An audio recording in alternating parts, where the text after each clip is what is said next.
very seriously, and I did want to go ahead and turn it over to the assistant superintendent, the deputy superintendent, Hans Gantier. He was present on the scene, so if you want to make a couple of comments for him. Sure. Good afternoon.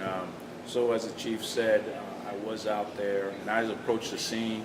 Family members approached me and kind of told me some concerns about the responses, our response times, and so on. I had not known all the facts yet. I got the call about 7 a.m. So when I got out there, they had raised some concerns. So with that said, we learned what happened. We were told that it possibly could be a murder-suicide. We had our homicide units out there, and we decided to also, and we won't answer too much about what we're doing right now, but we have opened up a PIB, formal disciplinary investigation on this, just to ensure, not only to let the family know what happened, but also make sure officers are held accountable for any issues that they might have had. And I'm not saying they do, but that's what the investigation is for. And really, that's about it. So we'll start with the questions from here. Only question, you've already mentioned that there were concerns about the response time. Is it necessarily a response, or is it a 911 operator dispatch situation? We're not aware of the 911 being a problem. And the response times, it's a complicated issue right now as far as I'm hearing, but there are some other instances where not just response times could be an issue. So that's what I would say about that. Any details on age, weapons used, maybe anything like that? No, I don't have any of that yet. That's our homicide unit investigating that. Well, we do know a gun was involved, so we do know that. So it was an act of gun violence. With respect to ages, those types of things will be released. We want to make sure family has all information and along those lines before that type of thing gets released, but when we can, we will release that.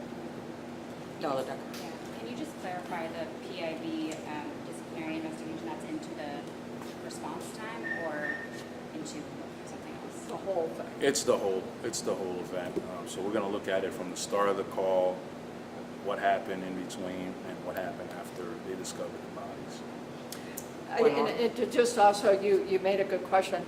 We look at everything, including how a call is dispatched. Although 911 is not under the police department, it is a separate entity, so they have their own director.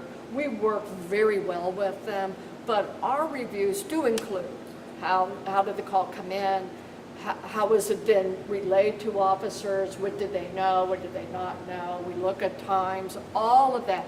We try to look at the whole situation, and that's the only way that we know how to improve. If there is any issue, we will improve it. We will correct and improve it. And it may very well be that there weren't any issues that were violations of policy, but we're going to look at it, the whole thing. So just to be clear, the very specific concern a person on the scene was saying that several people called 911 several times and there was no response, and not until an individual said that we had an active shooter is when the immediate response happened and they actually heard sirens. And so I just wanted to at least give you that information. I can give you this, that we actually did respond to an earlier call that night. So as the chief stated to you, as to say that there are the complexities of it, but we did get an earlier call. The officer did go out. The officer did try to make contact at that house. And so we can't go into a lot of detail, but that gives you an indication that there's more. And we just want to put it all into context and not piecemeal it too much. But that's a good information for you to understand. There's a little bit more to it than the final calls of that day. But we want to look at everything. Thank you all. Thank you. Thank you. Appreciate it. Sorry, man. Okay, so you're going